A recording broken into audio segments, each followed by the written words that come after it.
അനീഷ് ജോർജിന്റെ മരണത്തിൽ പ്രതിഷേധം ശക്തമാക്കുകയാണ് BLO ജോലിക്കായി നിയോഗിക്കപ്പെട്ട സർക്കാർ ജീവനക്കാർ. ഇന്ന് SIR നടപടികൾ ബഹിഷ്കരിച്ചായിരുന്നു BLOമാരുടെ കൂട്ടായ്മയുടെ പ്രതിഷേധം. മേലുദ്യോഗസ്ഥർ ഭീഷണിപ്പെടുത്തി ജോലി ചെയ്യിക്കുന്നതായി BLO കൂട്ടായ്മ സംസ്ഥാന സെക്രട്ടറി രമേശൻ 24നോട് പറഞ്ഞു. വാക്കുകളിലേക്ക്.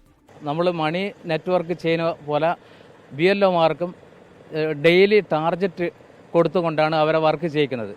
ആ ടാർജറ്റ് എന്ന് പറയുമ്പോൾ ഹയർ ഓഫീസർമാർ താലൂക്ക് തലത്തിൽ ജില്ലാ തലത്തിൽ നേരിട്ട് BLOമാരെ വിളിച്ച് പ്രഷർ ചെലുത്തുകയാണ്. നമ്മൾ ഈ SIR വീട് വീടാന്തരം കയറി ഇറങ്ങി ഒരു BLOർക്ക് 500ഓളം വീട് വരുന്നുണ്ട്. അത് പൂർത്തീകരിക്കാൻ വേണ്ടി 3 മാസത്തോളം സമയം വേണം. അത് 1 മാസത്തെ സാവകാശം തന്നുകൊണ്ട് എത്രയും പെട്ടെന്ന് പൂർത്തീകരിക്കണം. രാത്രി 10 മണിവരെ വീട് കയറി അതിനുശേഷം ഡെയിലി നമ്മൾ ഓൺലൈനായി അപ്ലോഡ് ചെയ്യണം ഈ ഡാറ്റാസ്. അപ്പോൾ ഇവർ ഡെയിലി 11 മണിക്ക് റിപ്പോർട്ട്, 3 മണിക്ക് റിപ്പോർട്ട്, ഇങ്ങനെ താലൂക്ക് തലത്തിൽ ജില്ലാ തലത്തിൽ നേരിട്ട് BLOമാരെ വിളിച്ചു ചേർത്തുകൊണ്ട് പ്രഷർ ചെലുത്തിക്കൊണ്ടിരിക്കുകയാണ്. വനിതകൾക്കും പ്രയാസമാണ്. അവർക്ക് രാവിലെ ഇറങ്ങിയാൽ രാത്രി ആ മാത്രം തിരിച്ചെത്തുമ്പോഴുള്ള ഒരു പ്രയാസങ്ങൾ. അപ്പോൾ ഈ 1 മാസം നമുക്ക് ഓഫീസിൽ പോകണ്ട, പക്ഷേ ഈ 1 മാസം നമുക്ക് വല്ലാത്തൊരു സ്ട്രെയിൻ എടുത്തുകൊണ്ടാണ് പോകുന്നത്.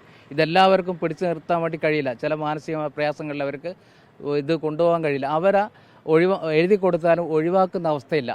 നിർബന്ധിച്ച് അല്ലെങ്കിൽ നടപടിയെടുക്കും, ജോലിയിൽ നിന്ന് നടപടിയെടുക്കുമെന്ന് പറഞ്ഞുകൊണ്ടാണ് ഭീഷണിപ്പെടുത്തിയിട്ടാണ് മേലധികാരികൾ. അവർക്കും ഇലക്ഷൻ കമ്മീഷൻ്റെ ടാർജറ്റ് ഉണ്ടാവും. അത് BLOമാരിലാണ് അടിച്ചേൽപ്പിക്കുന്നത്. ആ ഒരു പ്രവണതക്കെതിരെയാണ് നമ്മൾ ഈ അനീഷിൻ്റെ പോലുള്ള ഇനിയുള്ള BLOമാർക്കും പൊതു സംരക്ഷണം വേണമെന്നുള്ളതാണ് നമ്മളെ ഡിമാൻഡ്.